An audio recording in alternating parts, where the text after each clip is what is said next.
Puji nama Tuhan, saudara-saudaraku yang terkasih dimanapun Anda berada saat ini. Sebelumnya saya mau mengucapkan selamat hari Natal. Kita sudah merayakan Natal dan saat ini sudah tiba di minggu terakhir dari tahun 2020. Gak terasa ya Bapak Ibu Saudaraku semuanya. Ayo percaya anugerah Tuhan tetap senantiasa. 2020 kita gak sangka-sangka, tapi 2021 janji-janji Tuhan pasti tetap tergenapi buat kita. Amin. Mari sama-sama kita satukan hati, kita berdoa. Bapak, terima kasih Tuhan buat kesempatan 1 tahun yang boleh kami lewati Tuhan. Kami percaya Tuhan penyertaan-Mu, tangan-Mu buat setiap kami itu nyata Bapa. Terima kasih Tuhan, kami mau terus bersyukur, kami mau terus meninggikan nama Tuhan karena segala-galanya Tuhan bagi hidup kami. Terima kasih Bapa, kami akan bersukacita Tuhan. Bersama-sama yang bersukacita, bersama dengan saya katakan amin. Mari dengan sukacita bersama-sama naikkan pujian ini.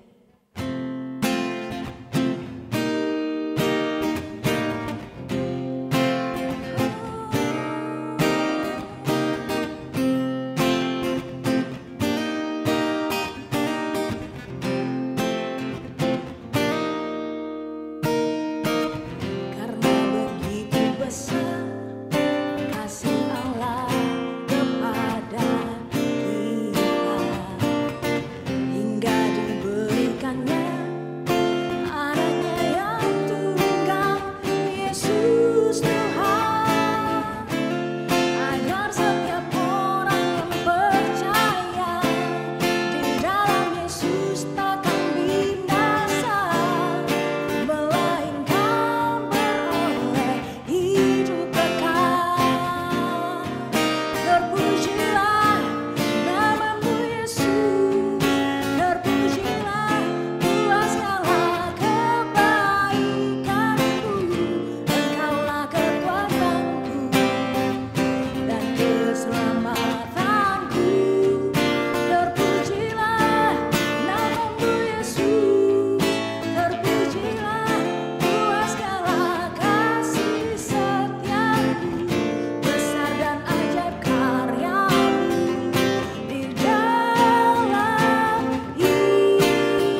Mari sama-sama kita siapkan hati kita.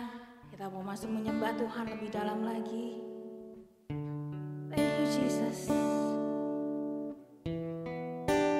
Tidak ada yang lain yang dapat kami sembah Tuhan selain nama-Mu Tuhan. Thank you Jesus.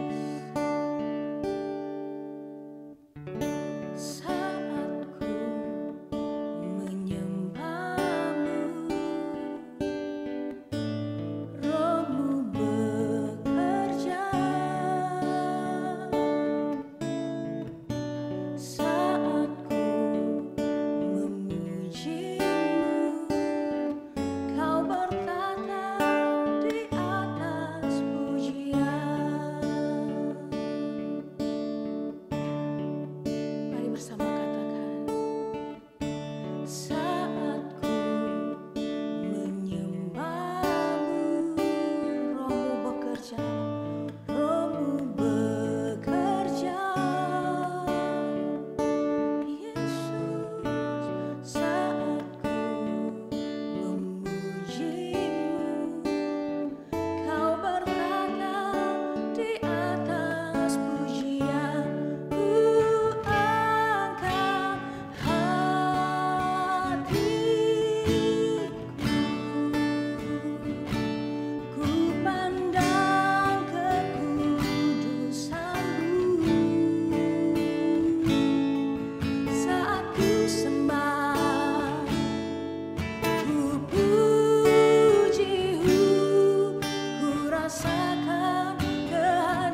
Shalom Bapak Ibu yang dikasihi Tuhan, senang sekali kita dapat berjumpa kembali dalam ibadah online kita pada saat ini. Dan senang sekali karena saya kembali mendapatkan kesempatan untuk bisa berbagi kebenaran firman Tuhan buat kita sekalian. Pada kesempatan ini saya rindu untuk mengajak setiap kita, dimanapun Bapak Ibu Saudara berada, untuk kita bersama-sama belajar firman Tuhan. Dan saya berdoa supaya kebenaran firman Tuhan ini boleh menguatkan, memberkati, serta menolong kita untuk kita makin hari makin bertumbuh ke arah Tuhan. Oleh karena itu, sebelum kita belajar lebih jauh, satukan hati dan kita akan berdoa terlebih dahulu. Bapa di surga, terima kasih untuk waktu yang Kau berikan buat kami. Ini kami Tuhan jemaat-Mu, kami ingin belajar firman-Mu. Kami berdoa agar pada kesempatan ini kami boleh mendapatkan satu kekuatan yang luar biasa, pemahaman yang luar biasa juga. Dan biarlah kebenaran firman-Mu ini mengubahkan kehidupan kami. Terima kasih Tuhan Yesus, kami sungguh bersyukur untuk kasih dan anugerah Tuhan yang luar biasa atas kami. Dalam nama Yesus kami berdoa. Amin. Bapak Ibu yang dikasihi Tuhan, baru-baru ini kita merayakan Natal. Dan saya percaya setiap kita dipenuhi dengan sukacita. Dan itulah sebabnya ada satu hal yang terpikirkan oleh saya, bahwa biasanya di bulan Desember seperti sekarang ini, kita banyak sekali menikmati tentang apa yang namanya hadiah-hadiah. Ya, mulai dari anak sekolah minggu, ketika mereka merayakan Natal, tentunya ada hadiah buat mereka. Kemudian anak-anak teenager, kemudian youth, bahkan kita yang umum, kadang-kadang kita juga senang sekali untuk kita berbicara tentang hadiah atau kado. Dan berbicara tentang kado ataupun hadiah, seringkali di bulan Desember ini banyak orang Kristen, bahkan saya dulu juga mengalami hal yang sama, di mana saya berkata kepada Tuhan atau berdoa kepada Tuhan, Tuhan, kado apa yang saya akan terima di bulan Desember ini? Setidaknya dalam sepanjang tahun ini, Tuhan akan beri saya hadiah seperti apa? Hadiah apa? Begitu.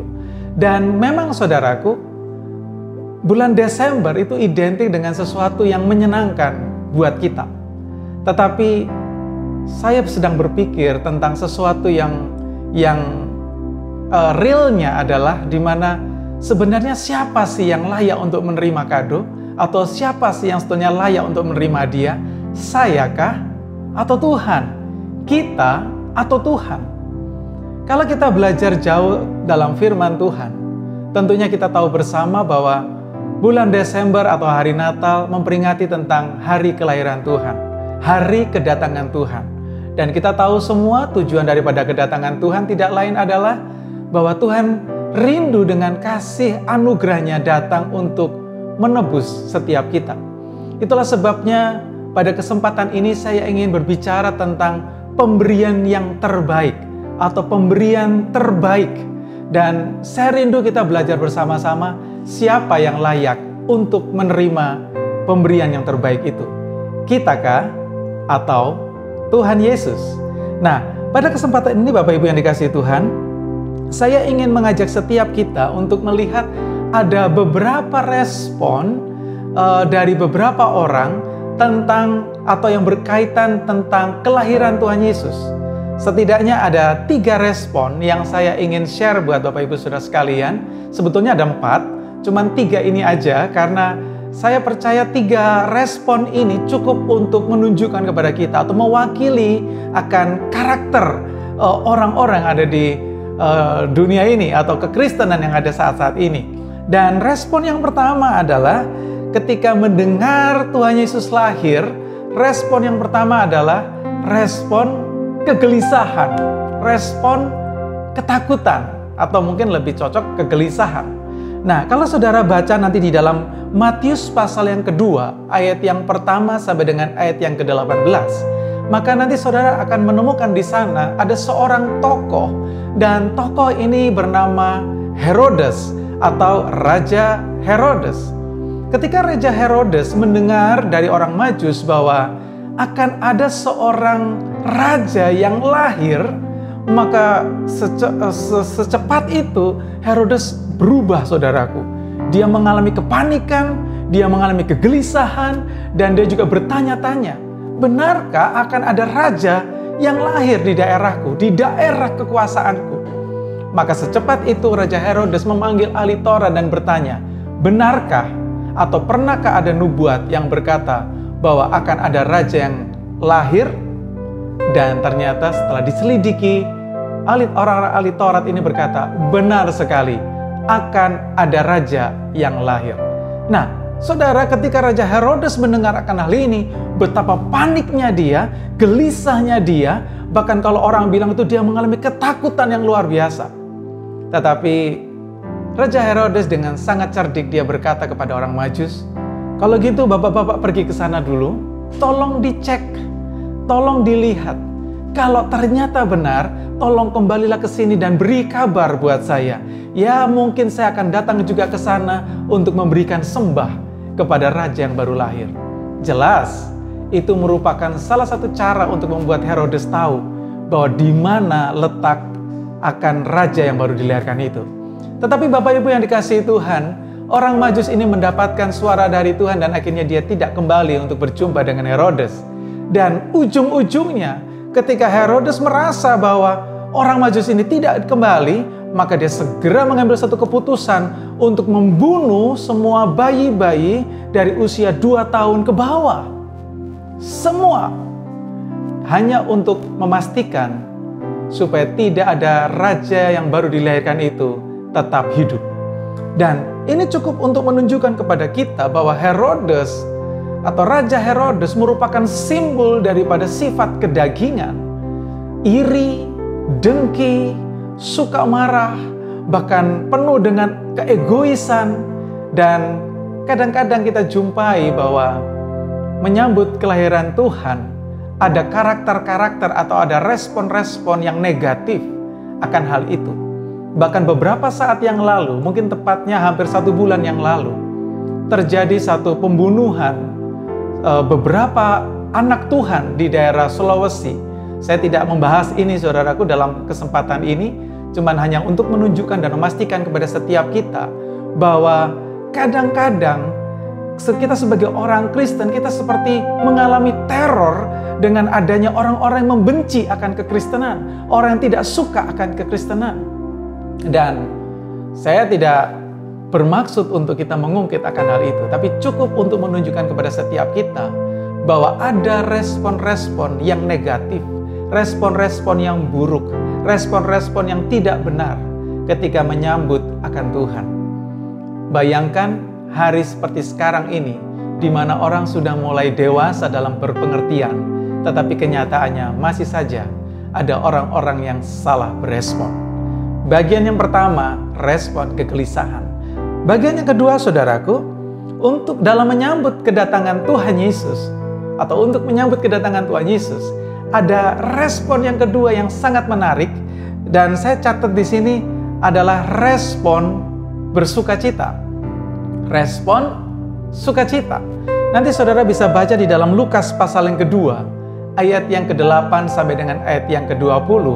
Dan ini mengisahkan tentang sekawanan para gembala atau sekelompok para gembala yang sedang menggembalakan kambing dombanya. Dan ketika mereka beristirahat, mereka mungkin sedang ngobrol satu dengan yang lain. Tiba-tiba datanglah malaikat Tuhan.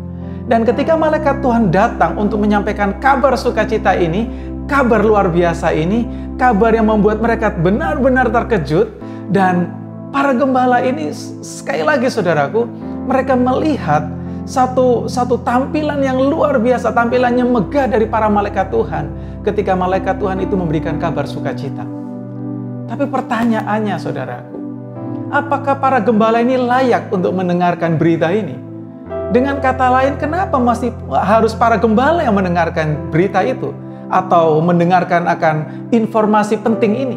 Mungkin kalau menurut saya, informasi ini lebih tepat disampaikan kepada orang-orang yang luar biasa di dalam istana, atau mungkin sekelompok ahli-ahli Taurat, atau mungkin orang-orang yang memang hidupnya berkecimpung di dalam hal-hal yang bersifat rohani. Tetapi menarik saudaraku, bahwa malaikat Tuhan datang kepada para gembala. Menariknya di sini adalah bahwa para gembala menunjukkan satu sikap yang luar biasa. Para gembala ini memiliki satu karakter yang nampak sederhana, tetapi di dalamnya mencakup satu sikap tanggung jawab yang luar biasa. Nampak sederhana, tetapi mereka adalah orang-orang yang bertanggung jawab. Nampak sederhana, tapi mereka adalah orang-orang yang konsisten. Saudaraku, para gembala ini dikunjungi secara langsung, secara spesial, secara khusus oleh malaikat Tuhan untuk menyampaikan kabar baik. Saya percaya bahwa para gembala-gembala ini, ketika mereka mendengarkan kabar baik itu, mereka, firman Tuhan mencatat, mereka tidak meremehkan sedikit pun. Dan saya membayangkan ketika mereka mendengar akan berita ini, dan ketika malaikat sudah pergi, mereka berkata satu orang dengan yang lain. Mungkin bahasanya seperti ini, saudaraku. Cepat-cepat, kita bergegas untuk melihat benarkah informasi yang disampaikan oleh para malaikat ini. Dan saya membayangkan tiba-tiba mereka harus bangkit berdiri. Mereka akan bawa domba-dombanya, kambing dombanya, untuk mencari tempat di mana bayi Yesus ini dibaringkan. Bayi Yesus ini lahir.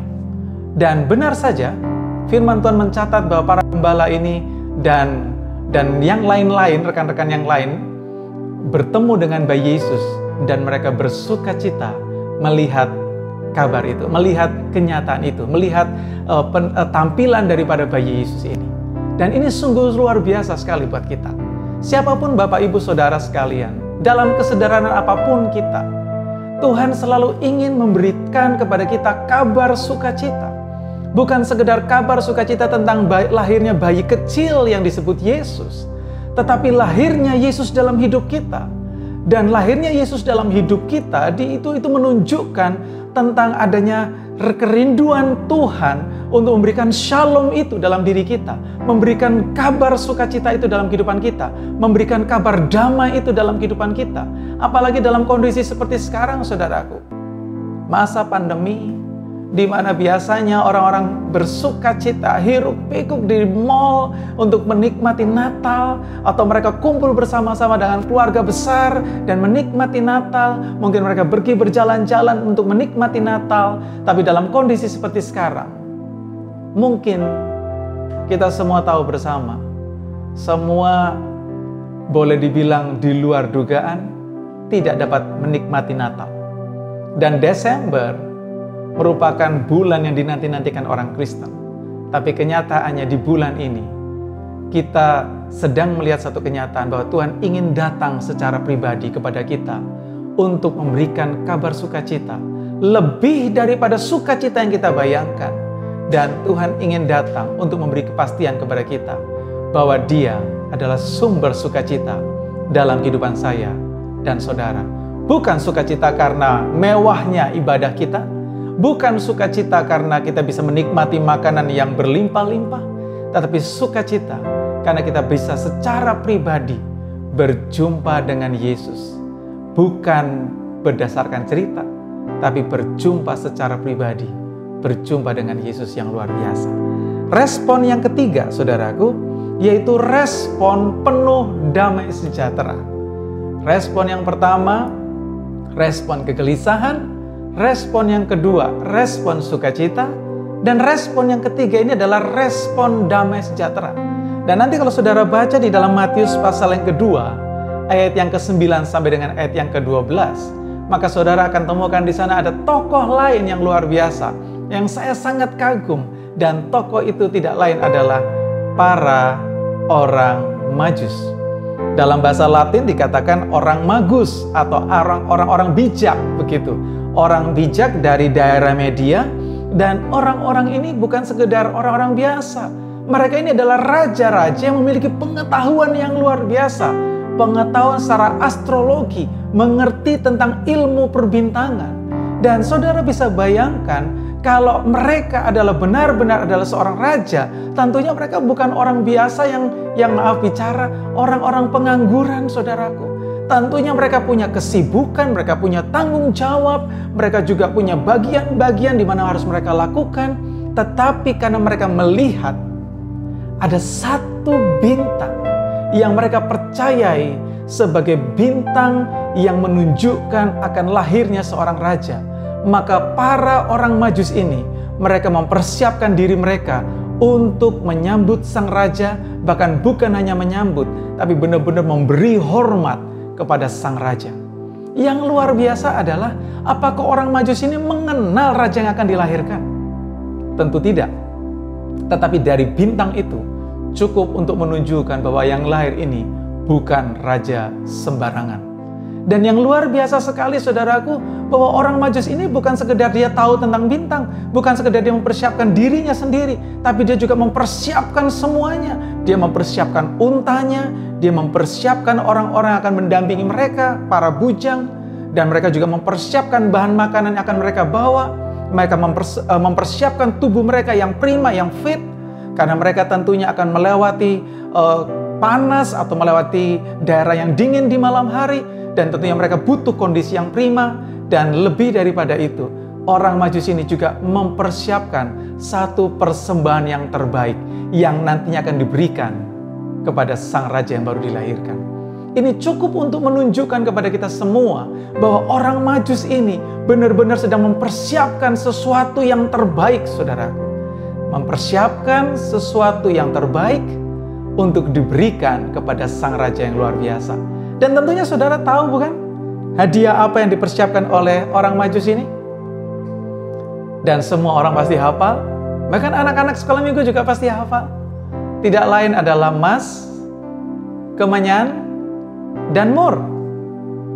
Berbicara soal 3 hadiah ini bukan sekedar hadiah pemberian, saudaraku, tetapi ini merupakan satu hadiah yang memberikan makna secara khusus.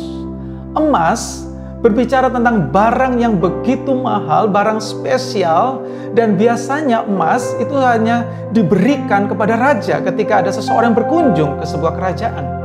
Dan tentunya emas merupakan satu pemberian yang berharga.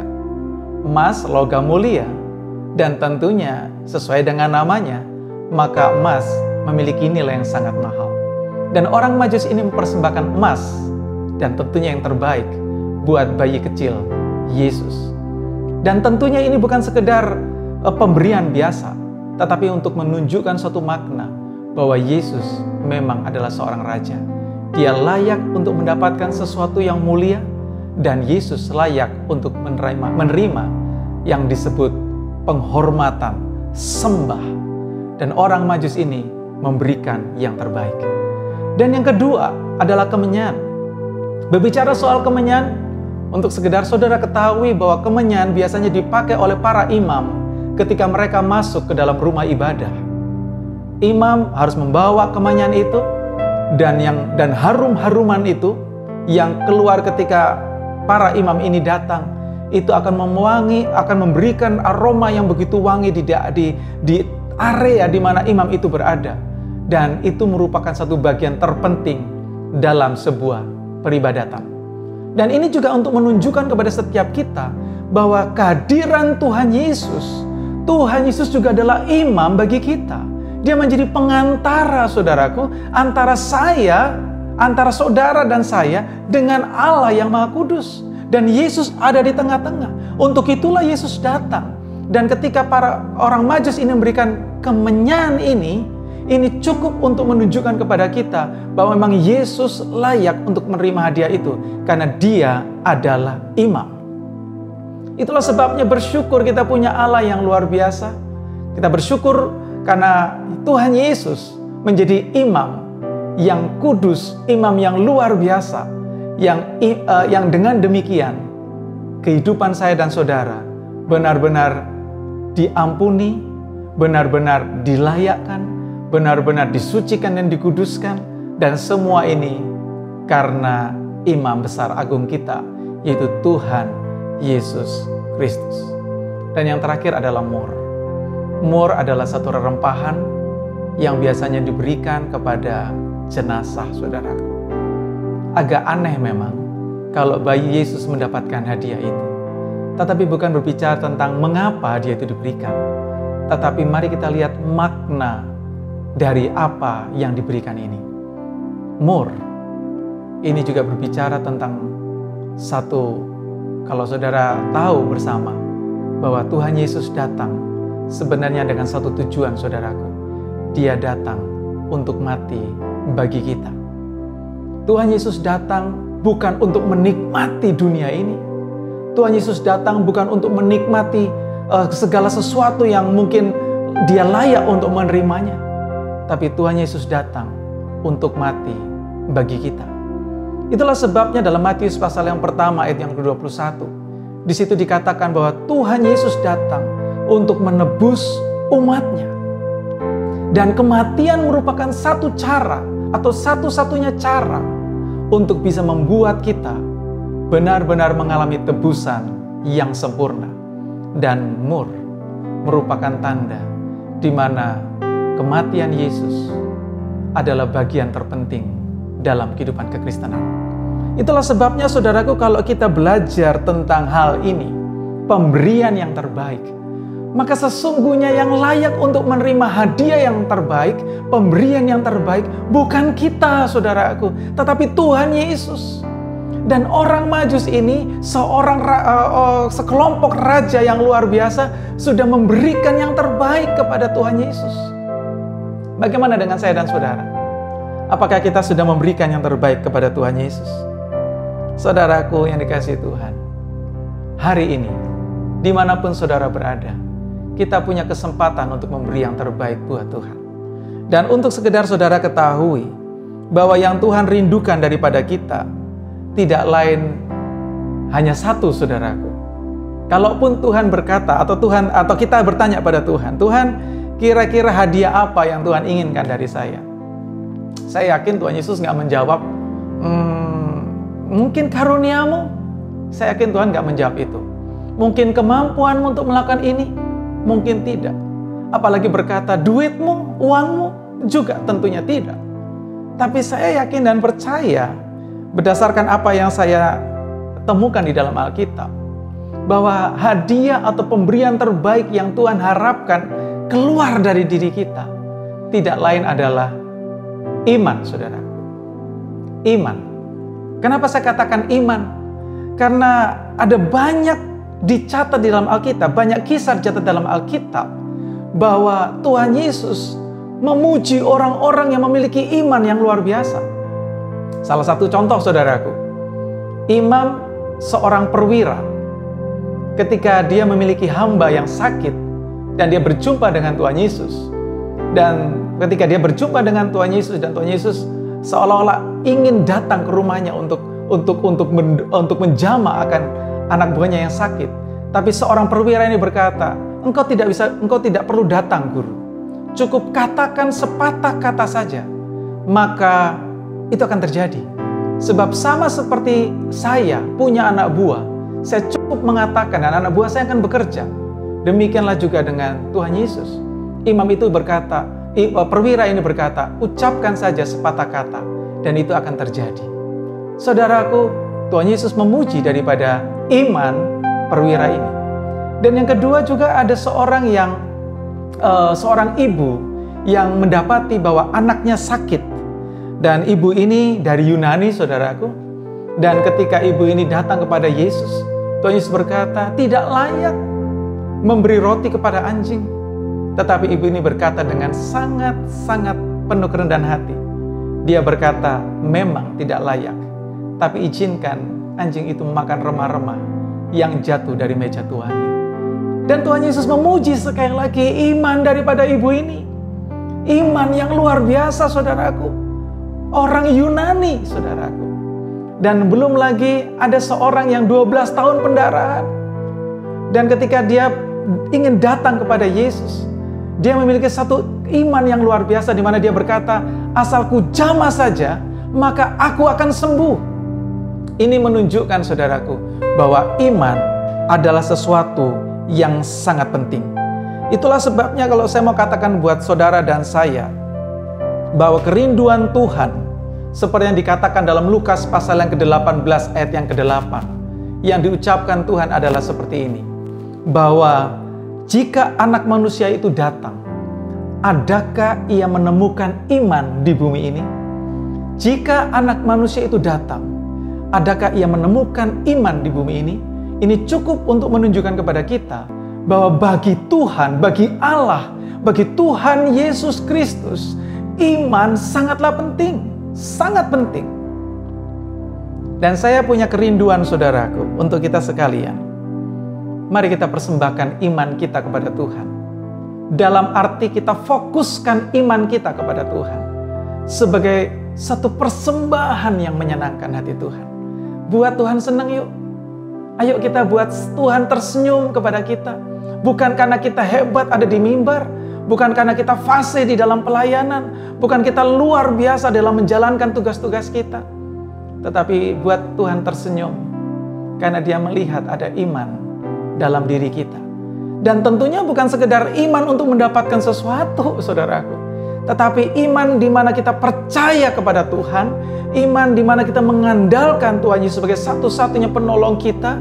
Iman di mana kita menempatkan diri kita bergantung pada Tuhan seperti ranting yang menempel pada pokok, dan biarlah itulah iman yang terbaik yang kita bisa berikan kepada Tuhan. Itulah sebabnya Bapak Ibu Saudara dikasih Tuhan, dalam masa yang sisa ini, sekarang tanggal 27 ya, berarti tinggal beberapa hari lagi kita akan segera meninggalkan tahun ini.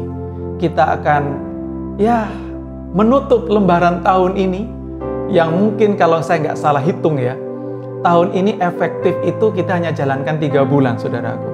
Januari, Februari, Maret. Setelah itu ada lockdown. Setelah ada lockdown, beberapa saat kemudian ada PSBB. Dan semua dipaksa untuk menjalani kehidupan dengan cara yang baru. Kemana-mana harus pakai masker, face shield, sarung tangan, sesering mungkin cuci tangan, sampai di rumah mandi lepas baju cuci. Sesuatu yang baru, sesuatu yang nggak biasanya kita lakukan. Dan mari, mungkin bisa dibilang apakah ini lembaran yang kelam? Apakah ini lembaran yang tidak mengenakan? Apakah ini lembaran yang suram? Saya nggak berani berkata demikian.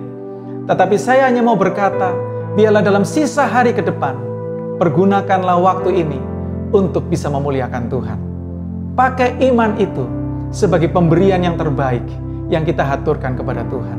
Kalau Bapa di surga, dalam Yohanes pasal yang ketiga ayat yang ke-16, Dia sudah memberikan anak yang dikasihinya kepada kita. Biarlah demikian juga kita memberikan iman kita kepada Tuhan. Tuhan gak menuntut apa-apa dari saya dan saudara. Tuhan hanya rindu iman kita adalah iman yang ditujukan kepada Tuhan. Dan saya akan tutup firman Tuhan dengan membaca dalam Roma pasal yang pertama ayat yang ke-17. Roma pertama atau 1 ayat yang ke-17. Saya akan bacakan bagian yang akhir, saudaraku, bagian yang di bawah. Di situ dikatakan orang benar akan hidup oleh iman. Sekali lagi, orang benar akan hidup oleh iman. Saya berdoa dimanapun Bapak Ibu Saudara berada, biarlah iman kita tetap menjadi iman yang berkobar-kobar, membawa semangat kita untuk terus bergantung kepada Tuhan. Apapun kondisi kita, sekali lagi saya nggak peduli dengan kondisi kita, kondisi saya dan kondisi saudara. Dalam sisa waktu yang ada ini, jangan sia-siakan waktu ini. Pergunakan dengan hidup oleh iman, hidup dalam iman. Saya percaya saudaraku, bila kita menyadari itu dan menjadikan iman itu sebagai pemberian yang terbaik, maka kita akan meninggalkan melewati tahun 2000 ini, tahun 2020 maksud saya, dengan tetap memiliki kegairahan dan mempersiapkan diri untuk menyongsong tahun 2021 juga dengan kegairahan, karena kita tahu kita melangkah dengan iman. Dan orang benar akan hidup oleh iman, berjalan dari iman kepada iman, dari kemuliaan kepada kemuliaan, dari kemenangan kepada kemenangan, bahkan berjalan bersama-sama dengan Tuhan. Biarlah pemberian yang terbaik yang kita bisa berikan kepada Tuhan akan selalu mewarnai kehidupan kita, dan biarlah kita tetap semangat karena kita tahu bahwa apapun yang kita lakukan di hadapan Tuhan, Tuhan sangat menghargainya. Oleh karena itu saudaraku, sekali lagi, berilah pemberian terbaik saudara, yaitu iman saudara kepada Tuhan. Mari kita satukan hati dan sekali lagi kita akan berdoa. Tuhan Yesus, terima kasih untuk waktu yang spesial yang Kau berikan kepada kami di minggu terakhir ini, Tuhan Yesus. Kami sadar Tuhan, kalau dulu kami selalu menuntut untuk menerima hadiah ataupun kado atau pemberian dari Tuhan. Tetapi saat ini Tuhan, kami sadar bahwa kamilah yang harus memberi sesuatu kepadamu. Dan yang kami akan berikan kepadamu tidak lain adalah pemberian yang terbaik yang ada pada diri kami, yaitu iman kami Tuhan. Karena kami sadar Tuhan, kami boleh kehilangan apapun, tapi jangan sampai kami kehilangan iman kami kepada Tuhan. Kami boleh mengalami sesuatu yang tidak mengenakan sekalipun, tapi jangan sampai iman kami gugur dalam pengiringan kami kepada Tuhan. Oleh karena itu Tuhan Yesus, kuatkan dan teguhkan hati kami, agar kami berjalan dalam kemenangan bersama dengan Tuhan. Karena kami tahu, bersama dengan Tuhan ada pertolongan yang ajaib. Terima kasih Tuhan Yesus, kami mengucap syukur untuk kasih setiamu yang luar biasa. Dalam nama Tuhan Yesus. Haleluya. Amin. Bapak Ibu yang dikasihi Tuhan, sekali lagi selamat Natal, tetap semangat, dan selamat menyambut tahun yang baru, berjalan bersama dengan Tuhan. Tuhan Yesus memberkati kita sekalian. Amin.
Tuhan, saudara, kita memasuki di minggu terakhir di bulan Desember. Minggu depan kita akan masuki tahun 2021. Saya berdoa semoga firman Tuhan hari ini dapat menjadi bekal untuk kita semua. Pada hari ini gereja menyediakan kesempatan untuk kita semua untuk memberikan persembahan, baik persembahan mingguan maupun perpuluhan, melalui bank transfer atau QR code yang tersedia sepanjang ibadah. Jangan lupa untuk follow Instagram gereja @GBI-Faith-Unlimited dan juga men-subscribe YouTube gereja di GBI-Faith-Unlimited. Mari kita berdoa untuk ibadah terakhir di tahun 2020 ini, dan kita berdoa supaya Tuhan terus menyertai kita dan kita bisa melihat kebaikan Tuhan dalam kehidupan kita. Mari kita berdoa. Tuhan, kami bersyukur, berdoa untuk jemaat-Mu yang memberikan persembahan, agar Engkau lihat setiap persembahan yang jemaat memberikan. Pada hari ini kami mengucap syukur atas tahun yang telah hampir kami lalui, Tuhan.